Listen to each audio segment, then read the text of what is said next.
अस्सलाम वालेकुम स्टूडेंट्स, हम पढ़ रहे हैं chapter number 4 cell structures biology SSC part 1 और आज का टॉपिक है cytoplasm and cytoskeleton. Cytoplasm is part of cell after cell membrane. If we talk about the structure of cytoplasm, then basically cytoplasm is a jelly-like structure, jelly-like substance. It is a viscous gel that consists 90% of water. 90% cell का cytoplasm जो है वो water है।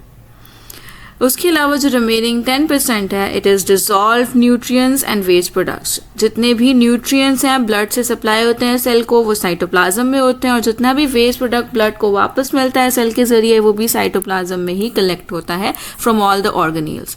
अगर इसके function की बात करें तो साइटोप्लाज्म जो है, जितने भी ऑर्गेनील्स हम आगे पढ़ेंगे, एंडोप्लाज्मिक रेटिकुलम, माइटोकॉन्ड्रिया एटसेट्रा, इन सबको होल्ड करता है इनकी स्पेसेस में because of the viscous structure, and ये नरिश करता है और सप्लाई करता है salts, sugars, ions because of the dissolve nutrients present in cytoplasm. इसके फंक्शन की बात करें तो ये प्रोवाइड करता है medium for all the metabolic reaction. जितनी भी सेल के अंदर मेटाबॉलिक, एनाबॉलिक, कैटाबॉलिक एक्टिविटीज़ होती हैं, रिएक्शंस होते हैं जो कि विद इन ऑर्गेनील्स होते हैं, वो साइटोप्लाज्म जो है उसे एक मीडियम प्रोवाइड करता है उन सारे ऑर्गेनील्स के लिए। अगर हम बात करें साइटोस्केलेटन की, तो as the name suggest, cytoskeleton is skeleton of cell.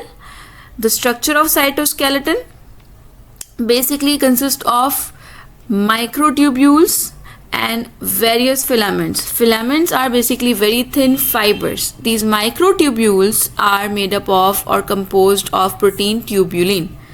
These are tube-like structures जिनका फंक्शन हम आगे पढ़ते हैं। The function of cytoskeleton, as these are tube-like structures, so they help in transport as well as the name suggests, skeleton, they provide support and strength to the cell.